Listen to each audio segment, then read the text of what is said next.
plural relationship. The question in my head is like, are we going to try to live plural marriage again? He could sell the 2-acre piece he and Robyn on and the 5 acres. There's a few things that I will fight for, and this is one of them. I'm not trying to rip you off, Meri. That's all imagined in Janelle's head because Janelle feels like, oh, I got divorced, so I deserve something. So are you excited about this?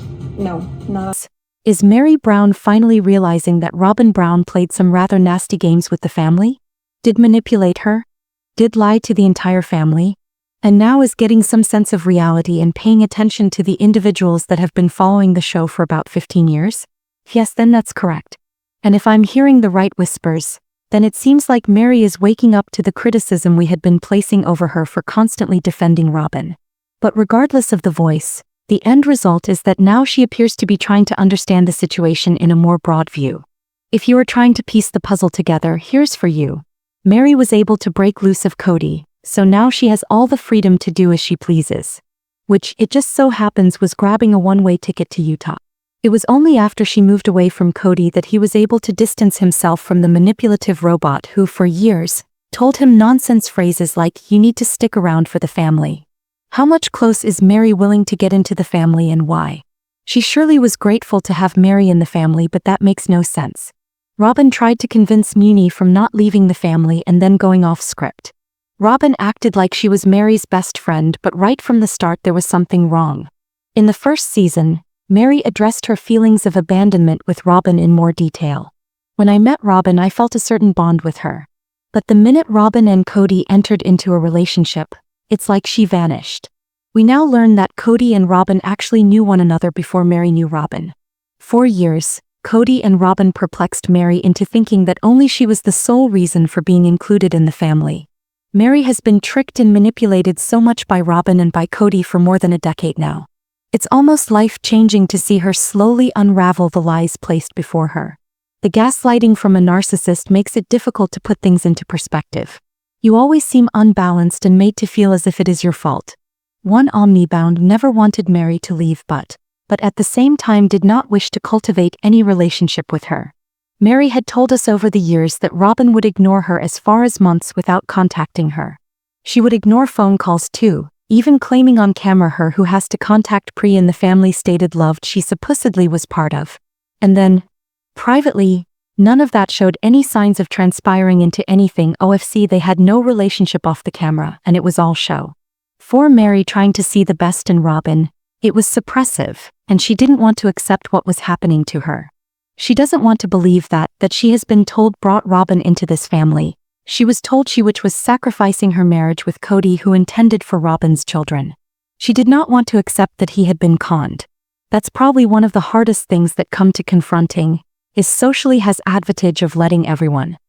Why would you? That's so simple for most people. When you have been deceived and pride yourself in having some intelligence as well as the ability to perceive if a person is good to them, only to find a facilitators. Who ends the I'm everything and she for children was the best, only to be dished the truth years later where, the public was wrong about Robyn and so Meri, when the season comes back will begin to ask is this in Lord. There he too which so many, that were telling lies. He was a manipulator. I had this connection with her. I tell me why do you want to have a relationship with me and ghost me for months? She would treat you like she was your best friend then completely shut you out. That is really when Meri explains that Robyn is the one who came in and manipulated. And she says people are diagnosing the issue is she was manipulative. Sometimes I wonder that is she taking feedback from her fans or does she actually have people in her life? Some of the older children, I don't know, maybe family members or friends or even ex-members of the church she has been lying on. Are there people in her life sitting her down saying to her that Robyn manipulated you? Or is she hearing feedback from the show? Because if you have, think about this, we that watch are only seeing a small part of their lives. We are only being provided a glimpse of what they have been through. And every single one of us know that both Cody and Robyn lie about everything, and when you have those, Meri like many is not lying. What a best thing about this season has been the fact that watching Meri finally, I stopped covering for Cody and Robyn, and part of me wonders was she covering for them because she was defending polygamy, or was she really just trying to believe the best in them? Polygamy, or was she really just trying to believe the best in them? She claimed some family members in the family like Janelle, Melty, Gwendoline. Meri is very naive. Meri is indeed very naive, very trusting, and what I consider too trusting considering she wants to always see the best in people. So very different than the Meri that they would show on and talk about on the show. You know, the Meri they talk about on the show abuse this cruel, vindictive, evil, mean woman. Meri, as in, and even Janelle as she gets out of it, is having sympathy for Meri.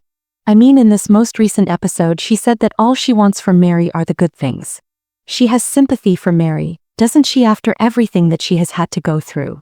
When he comes in them all, she feels so bad for what Meri has gone through for the years, a long, long time of disruptive mistreatment by Cody and other members of the family. Meri has gone through for the years and years and years have mistreatment by Cody and other members of the family. Christine, so does Christine because of everything that our wonderful Cody did too. Meri, so is Meri really this evil, evil, evil person? Is she this evil, evil person? Or was it a case of smear campaign by Cody against Meri? It's also possible that Cody conducted a smear campaign against Meri. All of these things harm children in some form or another. Everyone has child dis-os below. Meri did spank and used to rod or whatever. We all know that is a form of child abuse, isn't it? Paddle children in these ways. Cody did worse, and if Meri did any of those things, she is doing it for Cody. Meri is a puppet. It is Cody who tells all the women, Meri and the wives, how to discipline the children and what magic wand to use. And wouldn't it be perf for Cody to have a fall guy? So when everyone is heated, Meri is the one the children will say is horrible.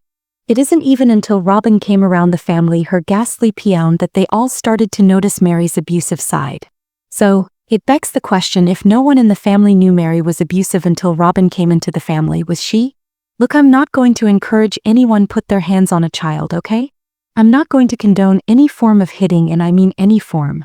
And I'm also going to say what is not okay is something like a smear campaign that is focused on what Cody done.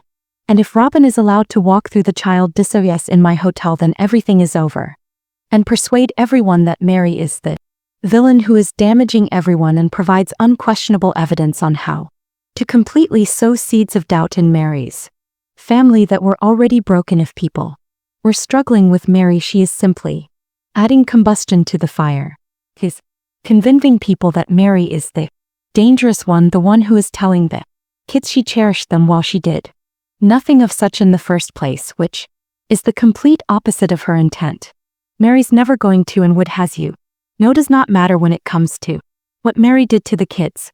I'm positive it was not great, but Cody did way worse. Infinitely worse.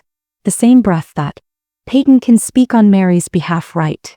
He can also say without flinching that his father resulted in child abuse by punching him in the mouth for no reason, and he deserved it.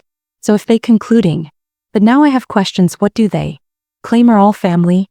That's what they are supposed to say, and if all moms to the kids and discipline is supposed to be the same, and however the mom's discipline is to be apparent parents that discipline this way would discipline that way, but if Cody does it, it's excused. It doesn't make sense to me. It's acceptable for someone to punch a child in a mouth. It's acceptable for a man to sit on a towel and say that if anyone talks about Robyn, he'll punch them in the mouth. It's acceptable for Cody to tell his friend Nathan for pushing Meri into him that if he did that again, he would punch him in the mouth. Have you noticed how many times Cody has said he's going to punch people in the mouth, and then Peyton says he punched him in the mouth? It makes me sure feel confident that this was not a one-off with Peyton and Cody hitting the kids in the face. So if Cody can get everyone riled up about Meri, and if Robyn can get everyone riled up about Meri, that Meri's the evil one, and then they can deflect and project all of their anger and frustration at Meri, guess who doesn't get any attention? Guess who doesn't get any of the backlash? Cody and Robyn. Robyn sat down with Meri and manipulated her and told her, I'm the family scapegoat, when everyone knows that's not true. She is not the family scapegoat, she is a part of the smear campaign. Meri's is the scapegoat, but that is how Robyn is being completely manipulative. She is trying to convince Meri that she's a victim, despite living in a house filled with expensive art, owning high-end jewelry, and constantly having Cody around. Yet she's feeding Meri lies, making her believe that Cody's presence is difficult for her to handle. For years she has told Meri, I can't do this family without you. If you leave, I can't stay. But if that were truly the case, then why is Robyn still there? If she only entered this marriage for polygamy, why hasn't she left now that the family dynamic has changed? That silence is deafening because Robyn isn't here to answer that question. And even if she were, she wouldn't The truth is she was never truly there for polygamy. Maybe she was in some sense given her beliefs about the celestial kingdom, but her real goal was always to be the top wife. She never had any genuine interest in having sister wives. If she had only stayed for Meri, then logically she would have left when Meri did. But she didn't. Years later, she's still there, still reaping the benefits, still living in multi-million-dollar homes and still enjoying financial security. Meanwhile, Cody has another minor child in Utah who doesn't receive child support. That child's health insurance isn't covered by him, and she has a father who has completely abandoned her. Yet Robyn's 2 minor children with Cody have a father who is fully present, financially supportive, and actively involved in their upbringing. Robyn never has to stress about child support or worry about bills because Cody is taking care of everything for her. If you or I were in that situation, would we be okay with it? If I had a husband who had a child with someone else and he wasn't contributing his fair share, you better believe I wouldn't stand for it. Because if a man is willing to neglect his responsibilities to one child, what's stopping him from doing the same to mine? The way a person treats others is often a preview of how they'll treat you.